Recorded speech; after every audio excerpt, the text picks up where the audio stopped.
Conjunction आप देख सकते हैं लिखा हुआ ऐसे शब्द होते हैं जो वाक्यों को, शब्दों को या फिर उपवाक्यों को जोड़ते हैं। मतलब the words which joins two words या फिर टू क्लॉजेस। क्लॉजेस का मतलब आप जानते हैं ना, उपवाक्य होता है, उपवाक्य या फिर वाक्यांश भी इसको कहते हैं। तो यहाँ पे वही लिखा हुआ है, conjunction is a word which joins two words और क्लॉजेस और सेंटेंसेस। मतलब दो वाक्यों को या फिर दो शब्दों को या फिर दो सेंटेंसेस को जोड़ते होते हैं तो उसको हम क्या कहते हैं, कंजक्शन कहते हैं। बात समझ में आ रही है? चलिए, जैसे Ram and Renuka are reading newspaper. ठीक है, राम और रेणुका या फिर अंकिता, यहाँ पे लिखा हुआ है राम और अंकिता जो है क्या कर रही हैं, न्यूज़पेपर रीड कर रही हैं। तो एंड यहाँ पे क्या है दोस्तों, एंड जो है राम और अंकिता को जोड़ा है तो क्या हो जाएगा, ये कंजक्शन हो जाएगा। ठीक है, उसके बाद please wait here till the bell rings. तो टिल क्या हो जाएगा, टिल यहाँ पे कंजक्शन हो जाएगा। ठीक है, तो कहने का मतलब यहाँ पे आप प्रीपोजिशन भी इसको कह सकते हैं, लेकिन यह कंजक्शन के रूप में भी काम कर रहा है। ठीक है, जो भी चीज़ दो चीज़ों को जोड़ता है तो उसको हम क्या कहते हैं, कंजक्शन कहते हैं। जैसे आप देख सकते हैं and, but, so, there, therefore और अदरवाइज, नाइदर और, आइदर और, नाइदर नॉर, ये सब आपके जो है सब क्या होते हैं, आपके कंजक्शंस होते हैं। ठीक है, तो चलिए, ऐसे ही अगर आपसे कोई पूछता है कि काइंड ऑफ कंजक्शन कितने टाइप के होते हैं, तो कोऑर्डिनेटिंग कंजक्शन होता है। ठीक है, उसके बाद आप देख सकते हैं सबऑर्डिनेटिंग कंजक्शन होता है। ठीक है, ऐसे कई सारे होते हैं। तो कोऑर्डिनेटिंग कंजक्शन के बारे में जानते हैं। ठीक है, एक तो हमको जानना है कोऑर्डिनेटिंग कंजक्शन क्या होता है, जो दो चीज़ों को जोड़ रहा होता है। जैसे ऐसे कंजक्शन जो दो समान पद वाले शब्दों या फिर वाक्यों को जोड़ते हैं उसी को हम क्या कहते हैं, कोऑर्डिनेटिंग कंजक्शन कहते हैं। कोऑर्डिनेट मतलब क्या होता है, कोऑर्डिनेट करना, मतलब जोड़ना। तो कहा जाता है ना कि थोड़ा सा मैं क्लास चलाने जा रहा हूँ, आप लोग कोऑर्डिनेट कीजिएगा। कोऑर्डिनेट मतलब भाई हमारे साथ साथ चलिएगा, हमारे साथ में साथ मिलाइएगा। कोऑर्डिनेट करना मतलब साथ में साथ मिलाना। तो वही मतलब कोऑर्डिनेटिंग कंजक्शन क्या हो जाएगा, मतलब समान पद वाले शब्दों को जो जोड़ेगा उसी को हम क्या कहेंगे, कोऑर्डिनेटिंग कंजक्शन कहेंगे। जैसे आई वेंट टू बाजार एंड ब्रॉट सम बुक्स। मतलब मैं बाजार गया और वहाँ से कुछ जो है क्या खरीदा, बुक्स खरीदा। तो एंड यहाँ पे जो है कोऑर्डिनेटिंग, एंड मतलब बाजार गया और वहाँ से कुछ खरीदा, बाजार से खरीदा, तो कुछ समान पद है। ठीक है, और इनको जो है एंड जोड़ रहा है तो एंड क्या कहा जाएगा, कोऑर्डिनेटिंग कंजक्शन कहा जाएगा। ठीक है, ऐसे ही लिखा हुआ है either you go by train और बाई बस, या तो ट्रेन से चले जाओ या फिर बस से चले जाओ। तो ये भी आपका क्या है, जोड़ रहा है, समान पद को जोड़ रहा है, तो ये आपका क्या कहा जाएगा, कोऑर्डिनेटिंग कंजक्शन कहा जाएगा। ठीक है, इसमें देख सकते हैं आप, जैसे एक नोट लिखा हुआ है कि अकेले प्रयुक्त होने वाले कंजक्शन जैसे कि एंड, बट, सो, देयर और अदरवाइज, जेट, ये सब आपके जो होते हैं क्या होते हैं, आपके अकेले प्रयुक्त होते हैं। जैसे एंड को हम क्या कहते हैं, और कहते हैं, जैसे राम एंड श्याम, मतलब राम और श्याम। ठीक है, बट किंतु आप सभी जानते होंगे, सो इसलिए, देयरफॉर भी इसलिए होता है। ठीक है, कारण भी व्यक्त करता है दोनों, देयरफॉर और सो दोनों इसलिए ही होता है। और का मतलब आप जानते हैं या फिर अथवा के रूप में प्रयोग होता है। अदरवाइज का अन्यथा के रूप में प्रयोग होता है। अदरवाइज का मतलब ये होता है अन्यथा। ठीक है, और यट का मतलब होता है फिर भी। ठीक है, तो कुछ कंजक्शन ऐसे होते हैं जो अकेले प्रयुक्त होते हैं और कुछ कंजक्शन ऐसे होते हैं जो जोड़े में प्रयुक्त होते हैं। जो जोड़े में प्रयुक्त होने वाले कौन कौन से हैं देखिए जल्दी से। तो यहाँ पे आप देख सकते हैं जोड़े में प्रयुक्त होने वाले, जैसे आइदर और होता है, नाइदर नॉर होता है, ये सब हमेशा जो है जोड़े में प्रयुक्त होते हैं। जैसे मतलब जोड़े में जब प्रयुक्त होंगे, जैसे इसका अगर कुछ एग्जाम्पल बोला जाए तो मतलब जैसे आप अलग अलग कई सारे एग्जाम्पल्स हो सकते हैं, आइदर और, नाइदर नॉर, ये सब आप सभी जो है इसके एग्जाम्पल्स आप जानते हैं। ठीक है, तो इसको आप एग्जाम्पल में अगर बोलूँ तो एक एग्जाम्पल चलिए मैं ले लेता हूँ। जैसे मैं अगर आपसे कहूँ कि आइदर सी और I will play the cricket. ठीक है, अगर मैं आपसे कहता हूँ कि आइदर सी और I will play the cricket, या मतलब इसका मतलब क्या हो गया कि या तो वो या तो मैं जो है क्या खेलेंगे, क्रिकेट खेलेंगे। ठीक है, आइदर सी और I will play the cricket, या फिर आइदर महेश और दे आर प्लेइंग। ठीक है, तो ये सब आपका आइदर और का प्रयोग, मतलब या तो वो या तो मैं, आइदर सी और आई, या तो वो या तो मैं क्या क्रिकेट खेलेंगे। ठीक है, तो आइदर और आर का हमेशा जो है एक साथ प्रयोग होता है। ऐसे ही नाइदर नॉर, मतलब ना तो वो ना तो मैं, कोई नहीं खेलेगा।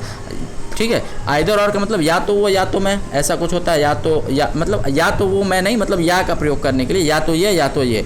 ठीक है, तो आइदर और का प्रयोग करेंगे।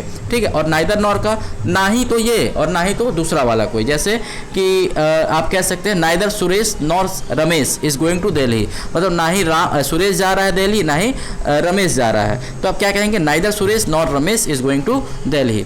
बात समझ में आ रही है। ऐसे ही अगर ये कहना है कि दोनों जा रहे हैं, जैसे रमेश और सुरेश दोनों जा रहे हैं, तो आप क्या कहेंगे, Ramesh and Suresh both are going to Delhi. ठीक है, बोथ एंड, या फिर ऐसे आप कह सकते हैं कि बोथ रमेश एंड सुरेश, ऐसे भी आप कह सकते हैं भाई, बोथ और एंड, पहले बोथ का प्रयोग करेंगे, both Ramesh and Suresh are going to Delhi, इसको आप कह सकते हैं आर गोइंग टू दिल्ली। ठीक है, मतलब रमेश और सुरेश दोनों कहाँ जा रहे हैं, दिल्ली जा रहे हैं। Both Ramesh and Suresh are going to Delhi, both Ramesh या फिर both Ram and Shyam are going to Delhi. बात समझ में आ रही है। तो जब ऐसा होता है, जब दोनों को जाना होता है, देखिए आइदर और का मतलब या तो ये या तो वो, या ये या वो, ऐसा कुछ। नाइदर नॉर आप रीजनिंग पढ़ते होंगे, रीजनिंग में लिखा रहता है, आप कंडीशन देखते होंगे, ठीक है, अगर आप रीजनिंग पढ़े होंगे तो उसमें लिखा रहता है या तो ऑप्शन एक सही है या तो दूसरा सही है, या दोनों नहीं सही है, ऐसा नहीं दिया रहता है। तो वही चीज़ आइदर और का मतलब या तो एक, या तो ये या तो वो, ठीक है। नाइदर नॉर, ना एक ना दूसरा वाला, ठीक है, कोई नहीं। बोथ का मतलब भाई दोनों आपका, या तो मतलब बोथ एंड, मतलब राम और श्याम दोनों जा रहे हैं, both Ram and Shyam are going, या फिर मतलब कहने का मतलब कि बोथ का मतलब दोनों हो रहा होगा, तो ठीक है। नॉट ओनली का मतलब कि ना ही केवल Ram but also Shyam is also going, not only but also, ये दोनों सेम ही है, एक ही में है, ठीक है। नॉट ओनली बट ऑल्सो एक ही में है, ठीक है। तो आप कह सकते हैं कि ना, ऐसा नहीं है कि केवल राम ही जा रहा है, not only Ram but also Shyam is going to Delhi, मतलब ना ही केवल राम, श्याम भी जो है कहाँ जा रहा है, दिल्ली जा रहा है, या फिर ऐसे आप कुछ कह सकते हैं, ठीक है। तो ऐसा मतलब इसका मीनिंग निकल करके सामने आता है, ठीक है। तो ये कुछ कोऑर्डिनेटिंग कंजक्शन थे। ऐसे एक सबऑर्डिनेटिंग कंजक्शन क्या होता है, जब दो उपवाक्यों के जोड़ने में इसका प्रयोग होता है तो इसको हम क्या कहते हैं, ठीक है, सबऑर्डिनेटिंग कंजक्शन कहते हैं, ठीक है। कोऑर्डिनेटिंग क्या होता है, कोऑर्डिनेटिंग आप देख सकते थे क्या लिखा हुआ था, जब दो समान पदों को जोड़ना था तो कोऑर्डिनेटिंग कहते हैं, और जब दो उपवाक्यों को जोड़ना होता तो उसको सबऑर्डिनेटिंग कंजक्शन कहते हैं, ठीक है। तो जैसे कि यहाँ पे लिखा हुआ था, he wrote that he was not coming in June, ठीक है, wait here till I return, ऐसा कुछ, ठीक है, wait here till I return, या फिर he wrote that he is not coming in June, मतलब उसने यह लिखा है कि वो जून में नहीं आ रहा है, ठीक है। तो ऐसा कहने का मतलब, तो जैसा कि दोस्तों इसको अगर पहचानना हुआ तो इसमें देखिए क्या क्या प्रयोग होता है, जैसे डैट, आफ्टर, बिकॉज, ठीक है, ऑल दो, ठीक है, till, before, unless, as, when, where, while, इन सब का प्रयोग होता है। कई सारे हैं, फिर से मैं बोल देता हूँ, जैसे कि आप लिख सकते हैं इसको, after, because, that, though, although, till, before, unless, as, when, where, while, इन सबों का प्रयोग होता है। तो यहाँ पे आप देख सकते हैं ही रोट डैट, उसने यह लिखा, ठीक है। ही रोट आपका एक उपवाक्य हो गया, और लिखा क्या कि ही वॉज नॉट कमिंग, ये भी आपका एक उपवाक्य हो गया, इन दोनों को जोड़ा गया, ठीक है। तो क्या बन गया, डैट, मतलब डैट से जोड़ा जा रहा है, तो डैट एक आपका सबऑर्डिनेटिंग कंजक्शन है, ठीक है। तो कहने का मतलब डैट, बिकॉज, ये सब अगर लगा हो, ऑल दो, टिल, बिफोर, तो ये क्या हो जाएगा, सबऑर्डिनेटिंग कंजक्शन इसको हम कहेंगे, ठीक है। यहाँ पे आप देख सकते हैं कई सारे लिखा हो, जैसे विच का मतलब जब होगा, टिल का मतलब तक होगा, ये सब लिखा हुआ है, आप इसको एक बार देख सकते हैं, एक बार इस पर गो थ्रू हो जाइए। बिफोर का पहले, आफ्टर बाद में, एज सून एज, जो का त्यों, मतलब as soon as he will come I will go there, मतलब जैसे ही वो आता है मैं चला जाऊँगा, ज्यों ही वो आया मैं तुरंत निकल जाऊँगा, ठीक। बिकॉज वगैरह का, अनलेस का, डैट, सो, ये सब मैंने आपको ऑलरेडी बता दिया, इन सबों का प्रयोग होता है, ठीक है। तो ऐसा मतलब होता है। अब इसमें भी कई सब उपभेद हैं, उपभेद को आपको नहीं जानना, जैसे आपका subordinate conjunction of time, reason, ये सब होता है, तो ये सब आपको ज़्यादा नहीं जानना है, बस आपको इतना ही जान लेना था और इसके बारे में, इसका यूजेस कुछ पढ़ लेना था, ठीक है। तो कुछ यूजेस आप इसको देख लेंगे क्वेश्चंस के रूप में, तो आप समझ जाएंगे, ठीक है। अब चलते हैं हम सेंटेंसेस के रूप में सेंटेंसेस को जानते हैं। सेंटेंसेस के बारे में ऑलरेडी मैंने आपको बहुत अच्छे से पढ़ाया है, तो बहुत ज़्यादा इस पर हम डीप में नहीं जाएंगे, ठीक है। सेंटेंस हम किसको कहते हैं, आप जानते हैं कि combination of word that makes the complete sense is known as sentence, मतलब कई सारे शब्दों को के सार्थक समूह को शब्द कहते हैं। सार्थक समूह होना चाहिए, ठीक है, सार्थक, उसका कुछ अर्थ निकलता हो, बिना अर्थ का नहीं। जैसे मैं अगर कह दिया कि खाना खाया मैं तब, तो गलत हो जाएगा। अगर मैं ये कहता हूँ कि तब मैं खाना खाया, या फिर मैंने खाना खाया, तो ये एक सार्थक है भाई, तब मैंने खाना खाया या फिर मैंने खाना खाया, ये एक सार्थक वर्ड, मतलब सार्थक इसका मीनिंग निकल रहा है, अर्थ निकल रहा है, ठीक है। तो ऐसे शब्दों का समूह जिसका अर्थ निकलता है उसी को हम क्या कहेंगे, सेंटेंस कहते हैं, वाक्य कहते हैं, ठीक है। सेंटेंस के भेद की बात करें तो 3 भेद होते हैं basically, simple sentence, complex sentence, compound sentence. इसके बारे में बहुत अच्छे से हमने पढ़ाया है आपको, कैसे एक को दूसरे में कन्वर्ट करते हैं ये भी मैंने बताया है। सिंपल सेंटेंस बेसिकली बात करें दोस्तों, तो इसमें केवल और केवल एक फाइनाइट वर्ब होता है। फाइनाइट वर्ब क्या होते हैं दोस्तों, ऐसे वर्ब या फिर ऐसे क्रिया जो कि नंबर यानी कि वचन और भी प्लेस या फिर पर्सन के हिसाब से खुद को बदल देते हैं। ठीक है, जैसे first person, second person, third person के हिसाब से आप खुद के रूप को बदल देते हैं। जैसे दे आर प्लेइंग लिखा हुआ है, ये कहीं कहीं अगर आएगा तो दे प्लेस भी हो जाएगा। ठीक है, काल के हिसाब से बदल दे रहा है, ही प्लेज। ठीक है, ऐसा दे प्लेज नहीं होगा, ही प्लेज ऐसा कुछ हो जाएगा। ठीक है, तो प्ले ही तो है, देखिए प्ले ही है। कहीं इसी प्ले का प्रयोग क्या होता है, प्लेस के रूप में हो रहा है, PLAYS प्लेस। ठीक है, कहीं प्लेइंग हो रहा है, मतलब कहीं ING लग रहा है, कहीं S लग रहा है, कहीं ES लग रहा है, अपने फॉर्म को बदल रहा है। किसके हिसाब से, काल या फिर नंबर मतलब समझ रहे हैं ना, मतलब वचन के हिसाब से जब अपने नंबर्स को जो क्रियाएं बदलती हैं उन्हीं को हम क्या कहते हैं, उन्हीं को हम फाइनाइट वर्ब कहते हैं। तो ऐसे शब्द या फिर ऐसे वाक्य जिसमें केवल और केवल एक फाइनाइट वर्ब होता है उसको हम क्या कहते हैं, सिंपल सेंटेंस कहते हैं। ठीक है, इसमें लिखा हुआ है एक सब्जेक्ट और एक प्रेडिकेट होता है, ये भी आप जान सकते हैं, और कम से कम एक प्रिंसिपल क्लॉज होता है। ठीक है, कम से कम एक प्रिंसिपल क्लॉज भी होता है। चलिए आगे चलते हैं।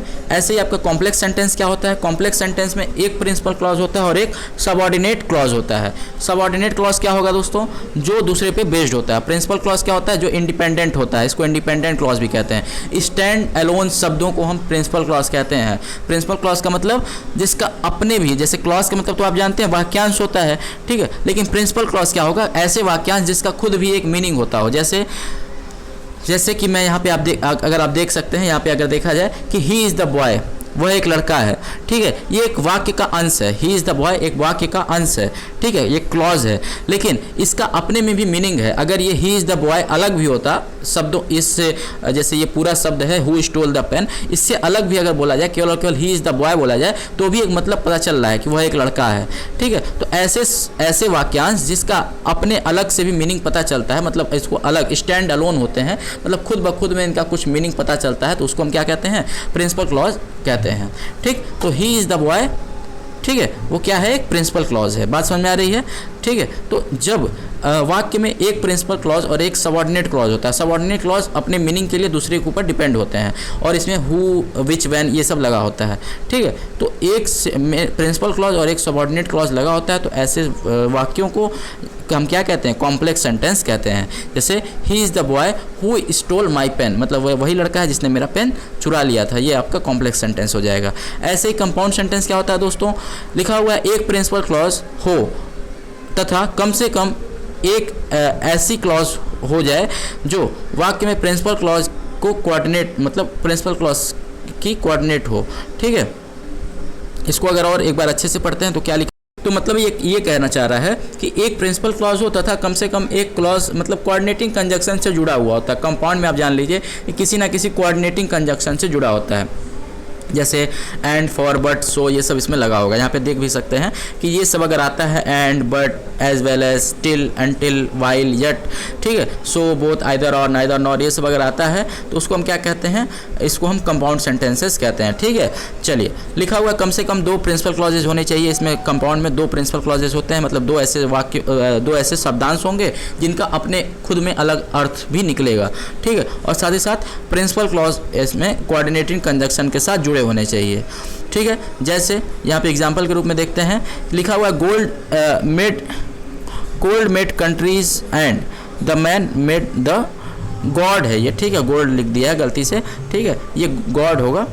ठीक है, God made country and the man made the town, मतलब भगवान ने क्या बनाया, कंट्रीज, देशों को बनाया, और इंसानों ने क्या किया, टाउन बना दिया उसका। तो एंड जो है देखिए कोऑर्डिनेटिंग कंजक्शन है।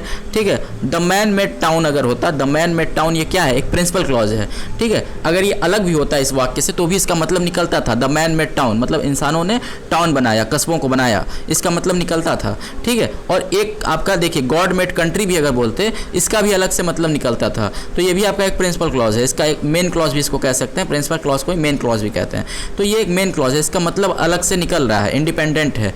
ठीक है, तो गॉड मेड कंट्री हो गया, चाहे द मैन मेड टाउन हो गया, ये दोनों एक मेन क्लॉज है, और ये दोनों किससे जुड़ा हुआ है, एंड से जुड़ा हुआ है, एंड जो कि एक कोऑर्डिनेटिंग कंजक्शन हो।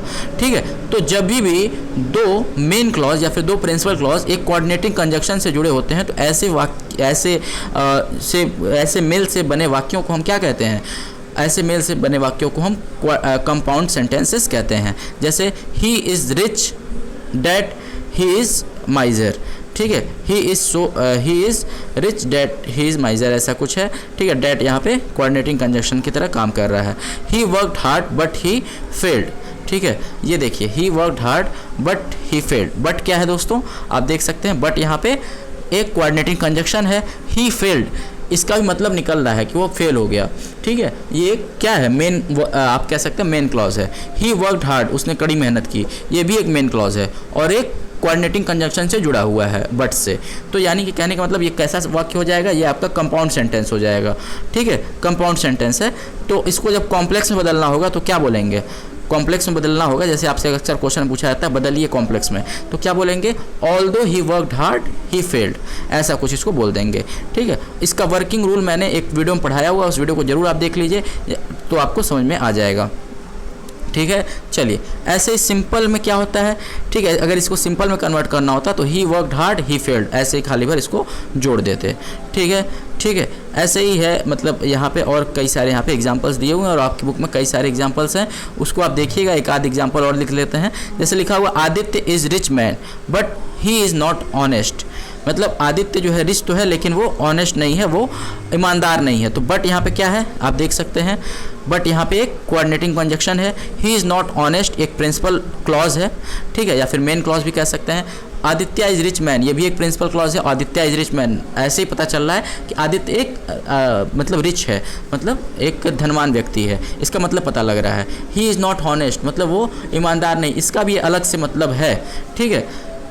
और इन दोनों को जब जोड़ दिया गया, ये दोनों मेन क्लॉज हैं, जब दोनों को जोड़ दिया गया कोऑर्डिनेटिंग कंजंक्शन से, तो ये क्या बन गया, Aditya is rich man but he is not honest. ये भी आपका जो है क्या बन गया, एक कंपाउंड सेंटेंस बन गया। ये आपका एक कंपाउंड सेंटेंस है। इसको जब हम कॉम्प्लेक्स में बदलेंगे तो क्या बोलेंगे, Aditya is not honest although he is rich man, या फिर हम इसको ये भी कह सकते हैं, although Aditya is rich yet he is not honest, ये भी कह सकते हैं, ठीक है। चलिए, तो आशा करते हैं आपको ये चीज़ें समझ में आ गई होंगी और आप इसकी प्रैक्टिस अच्छे से कर लेंगे, ठीक है।